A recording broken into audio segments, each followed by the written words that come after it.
نشكر دولة السيد سعد الحريري رئيس وزراء الجمهورية اللبنانية على كلمته. والآن يتفضل معالي السيد حسن عيلي خيري رئيس وزراء جمهورية الصومال بإلقاء كلمته.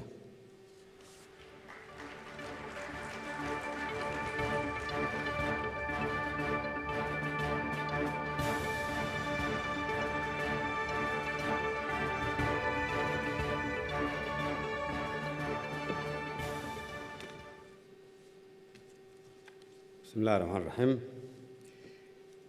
Your Excellency, His Highness Sheikh Tamim bin Hamad Al Thani, Your Highnesses, Excellencies, distinguished guests, ladies and gentlemen, it is an honor for me to attend the 17th Doha Forum.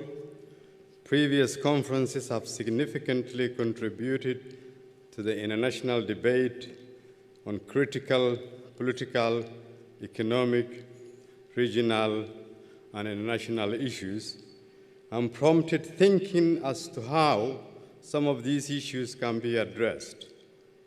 I look forward to take part in these discussions. I want to thank and extend my sincere gratitude to the Kingdom of Qatar for hosting this important event and for the warm reception. We thank you.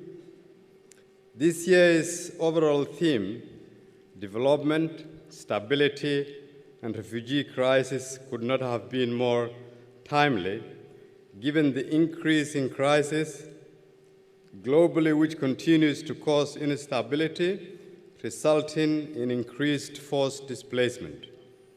In my country, Somalia, the combination of insecurity, poverty, and natural disasters has for many years created a complex movement of Somalis seeking safety and livelihood opportunities, both internally within Somalia and across borders to neighboring countries, the Gulf, and beyond. With now over 1 million internally displaced people and close to 1 million Somali refugees in the region, Somalia continues to be a country with one of the most complex and protracted displacement crises worldwide. In addition to being the country of origin for thousands of Somali refugees, Somalia also is a host country to refugees from the region, including refugees from Yemen. Your Highness, Excellencies, ladies and gentlemen, as you are aware, this elusive search for a brighter future by our youth has resulted in the tragic loss of hundreds of lives in the high seas of our people, mainly young men and women, who we consider the main resource of the country and the hope of our nation, undertake the dangerous journey to other countries in search of safety and livelihood opportunities.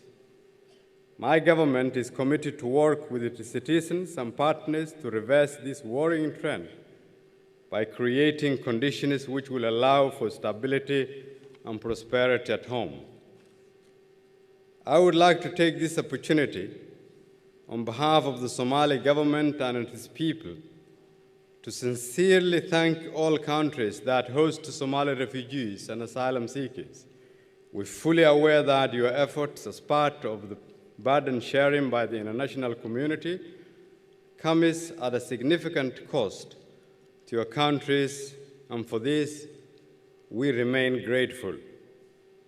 On the right to return, I would like to take this opportunity to assure all my people that their right to voluntarily return to their homeland, Somalia, is guaranteed.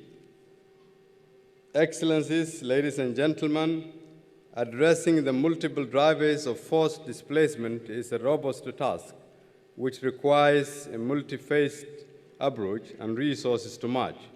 We call all upon our friends, especially our brothers and sisters in the Arab world, to help us in this important matter and course-changing endeavor.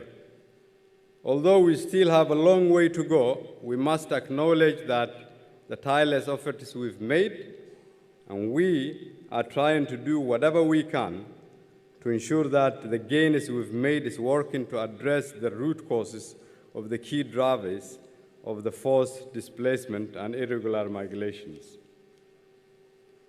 Excellencies, ladies and gentlemen, and your highnesses, today Somalia is on the path of recovery and is focused on strengthening its institutions, which will allow the government to assume its full responsibility towards its citizens. As such, there's a need for increased attention towards an approach that empowers the government to assume its role.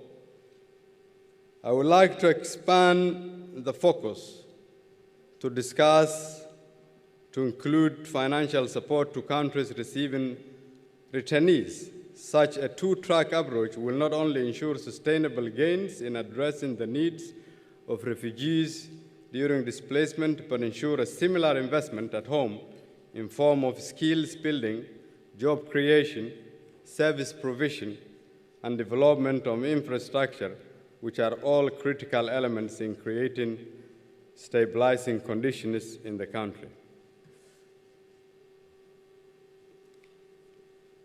We are aware that there are numerous competing priorities globally, but at the same time, we ask the international community not to take its eyes off Somalia. We've been in this crisis for far too long, and we do have an opportunity to make a real difference and change the narrative in Somalia. Your Highness, Excellencies, ladies and gentlemen, Somalia's greatest potential is that 70% of our population are youth under the age of 30 years. That greatest potential is also our greatest risk. If we are not able to provide for these youth, if we are not able to build the institutions, build the infrastructure, create jobs, and ensure conditions for them to stay at home, then we will be in this circle. The advantage we have today as a nation is that Somalia has a real opportunity to finally emerge out of this dark, to finally write again its history, to finally take part of the world as it has been for many, many years. We therefore ask the world and our brothers and sisters in the Arab world to take a little bit more risk in Somalia, because the greatest risk that our nation is facing now is that we are not able to take this opportunity we have. The biggest risk is that we and the international community don't utilize this window of opportunity Somalia has. I thank the government of Qatar, Your Highness, and your people for always standing with the Somali people, and we hope we'll continue this journey together. Thank you.